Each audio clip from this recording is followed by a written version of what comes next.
Hey y'all, welcome back.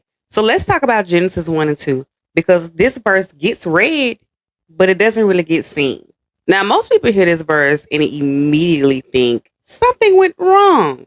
I mean, it is talking about darkness, deep waters, confusion, chaos, right? But that's not actually what's happening here. You see, Genesis 1 and 2 says the earth was without form and void. Darkness was over the face of the deep, and the Spirit of God was hovering over the waters.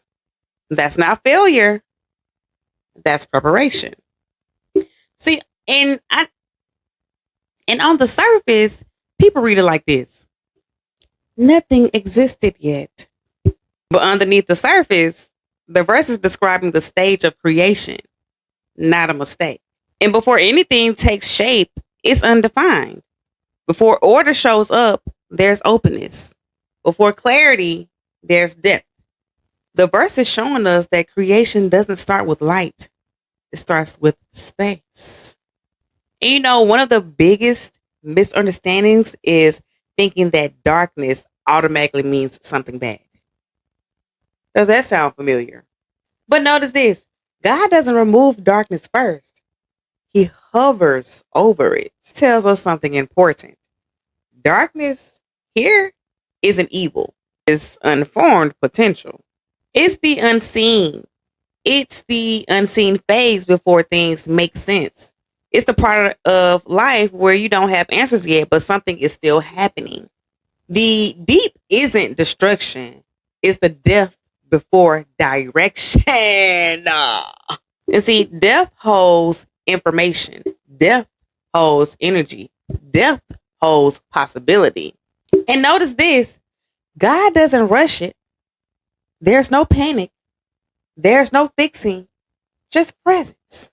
The Spirit hovering means attention, intention, awareness. Nothing is spoken yet now. Keep that in mind.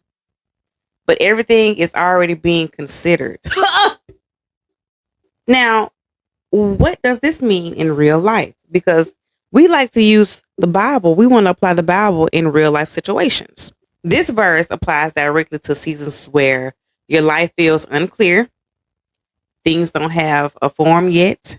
Something is coming, but you can't name it.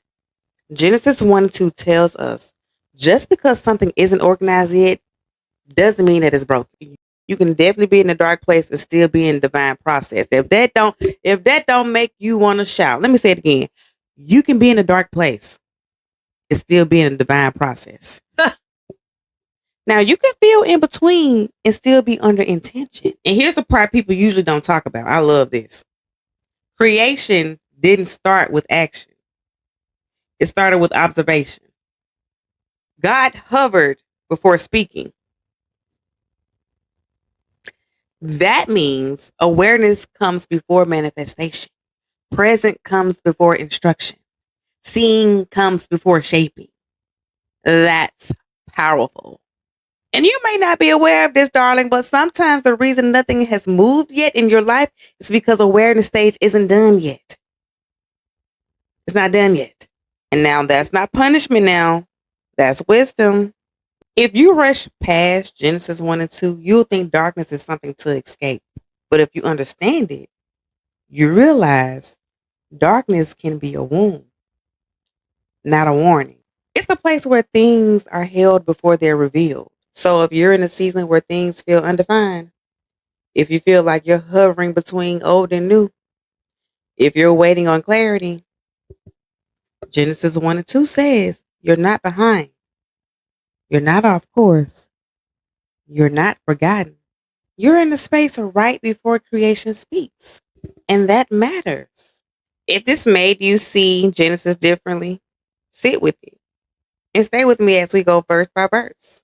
Also now, if this resonated, let me know in the comments what season you feel like you're in right now. And if you are in a season where things don't have a form yet, just comment hovering. We're walking through Genesis slowly, one verse at a time. Make sure you're here for the next one. This is one of those verses you might need to come back to. Save it for later. If this helped, like the video and stay connected. Great things are happening.